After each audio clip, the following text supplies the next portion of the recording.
Assalamualaikum warahmatullahi wabarakatuh. Perkenalkan, nama saya Salma Dina Safitri dengan nomor induk mahasiswa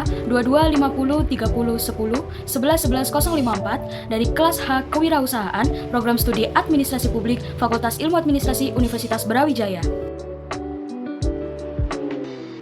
Jadi, di sini Salma akan menjelaskan tentang pola perilaku negatif yang sering diabaikan oleh para wirausahawan dan dapat mengganggu keberhasilan wirausahanya. Jadi teman-teman, seorang wirausahawan itu selalu memikirkan teori bagaimana mendapatkan keuntungan, teori bagaimana cara menghitung uang, teori bagaimana usaha itu ke depannya tanpa memikirkan pola pikir yang nantinya akan muncul pada diri mereka sendiri. Nah, pola pikir itu apa aja sih? Jadi di sini Salma akan menjelaskan tentang pola pikir negatif yang dapat mengganggu keberhasilan wirausaha.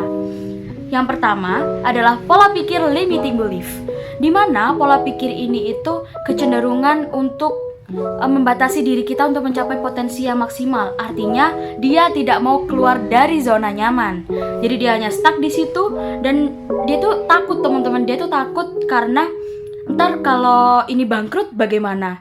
Nah kan kita tidak tahu itu bakalan bangkrut atau bakalan untung. Jadi dia itu tidak yakin atau dia tuh kayak ragu-ragu gitu untuk keluar dari zona nyamannya. Seperti contoh nih, kita jualan sayur. Ya, jadi kita udah nyaman untuk berjualan sayur teman-teman. Tapi ada saran dari orang lain, jual gas LPG aja. Nah itu kan dia mikir enggak nanti rumah aku kebakaran kayak gini. Nah itu tuh sebenarnya sikap seperti itu dihindari teman-teman, karena sikap limiting belief ini membuat kita tuh selalu merasa takut, selalu merasa ya udah aku nyamannya di sini aja begitu. Lalu sikap yang kedua ialah victim mentality. Victim mentality ini adalah kecenderungan untuk menyalahkan orang lain.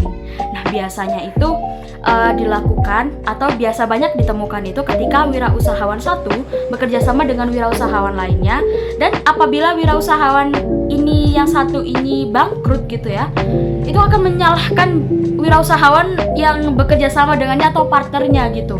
Padahal sikap itu tuh tidak tentu kerugiannya itu dari wirausahawan partnernya ini gitu. Jadi akan menimbulkan kerugian bagi orang lain juga. Lalu yang ketiga ada sikap impulsif. Nah, sikap impulsif ini adalah kecenderungan tidak memikirkan konsekuensinya atau bertindak seenaknya.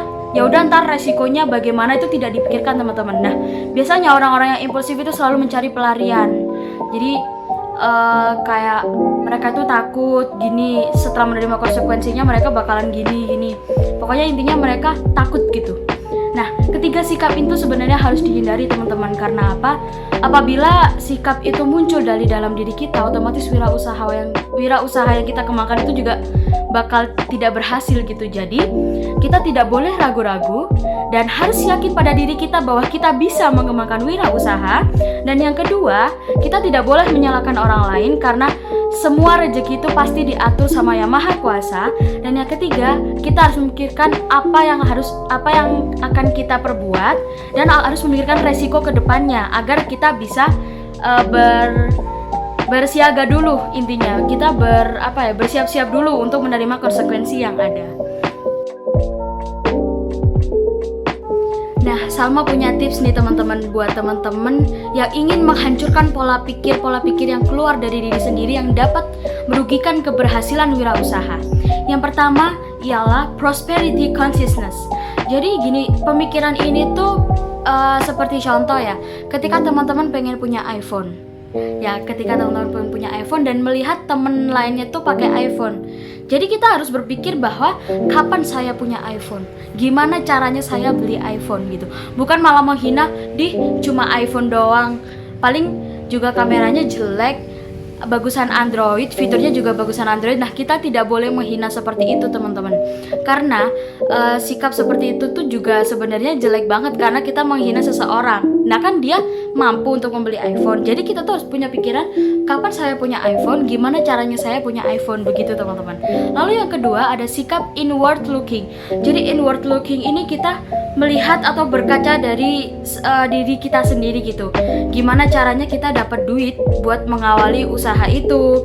Lalu bagaimana caranya kita mengembangkan wirausaha itu gitu. Lalu yang ketiga ada template. Template ini seperti contoh ketika kita punya teman yang saling atau sama-sama motivasi nih. Kalau dalam dunia perkuliahan mungkin teman yang bisa diajak untuk bekerja sama, ngerjain tugas, terus saling memberikan semangat gitu, bukannya saling menjatuhkan. Nah, kalau dalam wirausaha itu mungkin partner bisnis mungkin ya. Jadi seumpama ada wirausaha yang dia berwirausaha plastik atau botol minuman gitu ya. Terus yang satunya ada wirausaha jus dan mereka saling memotivasi, mereka bekerja sama untuk sama-sama menghasilkan keuntungan. Mungkin motivasi yang bisa saya kasih sih atau sosok yang membuat saya semangat dalam berwirausaha itu adalah sosok Bob Sadino.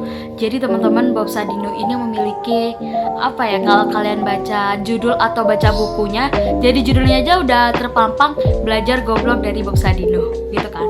Setelah saya baca isinya, ternyata Bob Sadino ini memang akalnya maksudnya logika berpikirnya itu emang tidak bisa ditebak atau kadang dia itu nyelentang gitu bahasanya. Dia tuh kayak menyimpang dari pemikiran orang lain gitu. Seperti kayak dia tuh mengolok lulusan sarjana yang gak berani berwirausaha gitu.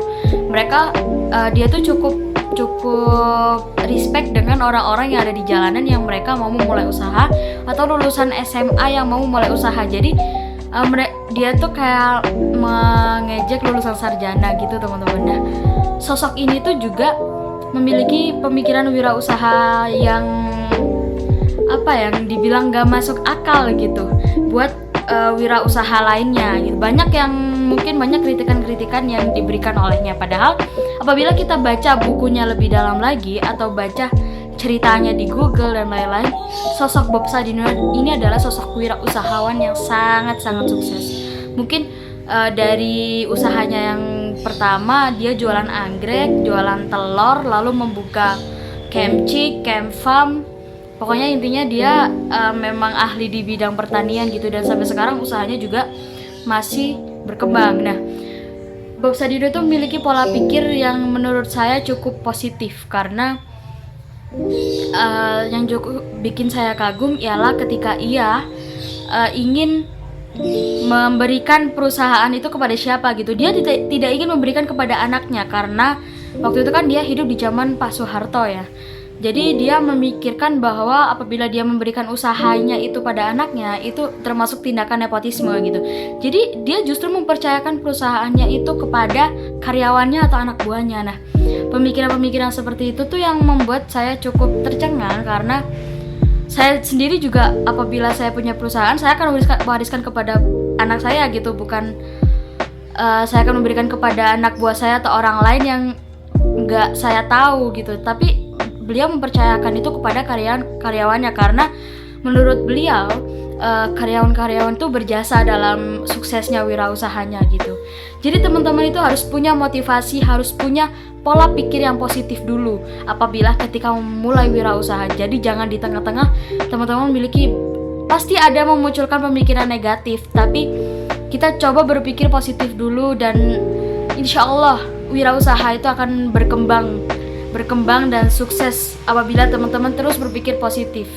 Baik, sekian penjelasan dari saya. Apabila ada kurangnya mohon dimaafkan. Wassalamualaikum warahmatullahi wabarakatuh.